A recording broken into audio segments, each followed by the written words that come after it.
खुरुमजे ma'am Kangle ट्यूजे नंगी थोकी मरुई पाव खर ma'am update पीजरके अहम पाद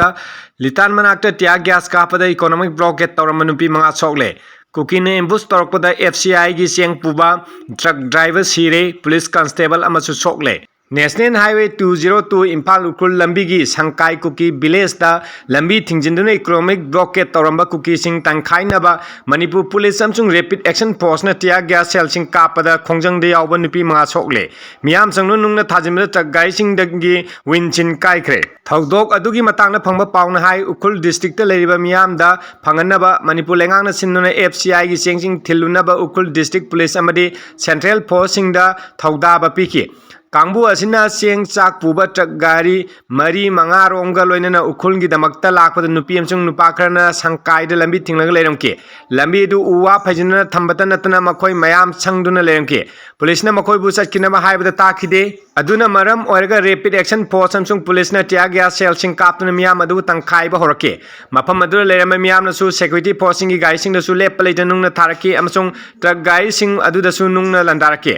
ngasi ayu pung tama toram taba duaida mafam adu lanthokuna laglaba matung TM kasom joromdaida kuki terrorist sing oigani chingnaba kharana singthaktai nongmai round kya among kapsin duna security force sing amsung truck sing adu de ambush tawke thuna yangna police amsung central force sing na khud hanke adubu terrorist sing adu phana koina nongmai kaptuna leke kuki sing aduna nongmai kaplak pada truck adugi driver pan khudakta sike aduga ukhul district ki police ki constable amana makhongda nongmai maruna panuna soke लेखिद्रब civil driver अदुगी ममिंग नीतीश कुमार से कुंठानिटोय कवि मा west Bengal की Hooghly district तगिने अपोक मिंगना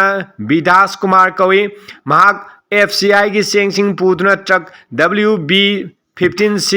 2403 की ड्राइवर ने अदुगा हौजिक जेनिम्स हॉस्पिटल लायंगलिबा मणिपुर पुलिस की कांस्टेबल अदुगी ममिंगना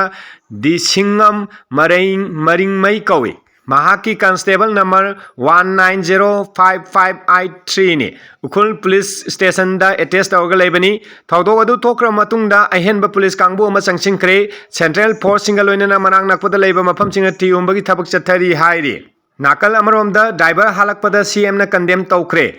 NIS 202 दा लेंगांग सिंह अमदी TS का सोंगी लोना मफम अमदा खुलाई पाइप सिंगना पोसे होंदोंजिंग तौबा गाड़ी सिंग दे एम्बुश तौरखिबा तौंग अदु चीफ मिनिस्टर जुमनाम खेमचाना क्वाइदे अकन मोंग दा कंडेम तौखरे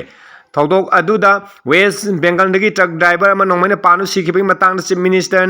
अवाब फोंदोके स्टेट असिगी कासिन कोया सिनबा थुंगना तंगाई फदना संगदबी याद्रब पोलम सिंह होंदोंजिन तौबगी थबक तौरिबा गाड़ी दा अटैक चथरक्तुना ड्राइवर हापई थौंग असि क्वाइदे पांगदबा थौंगने स्टेट लेंगांग ने इंग तप हंजिलनबगी मतांग दा लोखलगबा थौरांग असिबु अपनबा पीबगी पांदमदा अतनना एम्बुश तौरखिबनी हाइना महांगना फोंदोके मथंग अनीसुब पाउदा थबक मैम लौनरबा कैबिनेट वारेम नखरे हॉर्टिकल्चर की पोस्ट अनी मरीफुनिटोय हेल्थ की नर्स चामग हुमदाउमदोय लौबा याखरे चीफ मिनिस्टर जुमनाम खेमचाना शेयर लौदुना ngase युपुंग 13 तारकपदा मणिपुरगीदा लेबा नौब चीफ मिनिस्टर की ऑफिस दा कैबिनेट की मिफम पांगथोक्तुना तोंगान डिपार्टमेंट सिंग थबक मैम अमा लौना वारेब लौखरे कैबिनेट की मिफम असिगी मतांगना फंगबा पाउन हाई department of horticulture and soil conservation government of Manipur की ग्रुप B ग्रुप C एमसुंग ग्रुप D की तोंगान पोस्ट अनीगा मरफुनिटोय कंटेक्ट ओइना लौनाबगे अयाबा पीक्रे मसीदा सुनतना फैमिली वेलफेयर डिपार्टमेंट के ऑक्सिलरी नर्स मिडवाइफ ANM की हांगनो लेरिबा पोस्ट आम हुमदाम तोय लौननबा ngasi कैबिनेट मिफम वारेब लौखरे इम्फाल जिरीबाम लंबी की पाथोकपद सोगलबा तायन पोकपीदगी तमेंगलोंग फावगी खुंगंग मापन कोनबा इमुंग अममद लुपा लिसिंग हुमद्रा one time special humanitarian assistant ओइन पीबगी वाफम सु कैबिनेट अयाबा पीक्रे नोने डिस्ट्रिक्ट इम्फाल दगी जिरीबाम फावर नेशनल हाईवे कुंठाते पाथोक चाउथोलंगनबगी दमक मतांगदा अहुम सुबा पैकेज की ओइन किमी 2.4 न कोनमो मफमदा हेक्टर 3.972 न पाक चाउबा लम लैनबगी मतांगदसु वारेब लौके खोंगसांग रेलवे स्टेशन की approach road cum goods circulation area दा सेंगनबगीदमक लम लैनब डायरेक्ट परचेस कमिटी PDPC सेमनबगी मतांगदसु कैबिनेट वारेब लौके SASCI की मखादा लोकताकता लग्जरी रिजॉर्ट सेमगतपगा लोइनना टूरिज्म की प्रोजेक्ट पाइखनबगी मतांगदसु वारेब लौकी बिष्णुपुर फॉरेस्ट डिवीजन की ओइना रेंज फॉरेस्ट ऑफिस सानबगीदमक डिविजनल फॉरेस्ट ऑफिस लम पीबगी मतांगदसु वारेब लौकी इम्फाल वेस्ट डिस्ट्रिक्ट आयुष की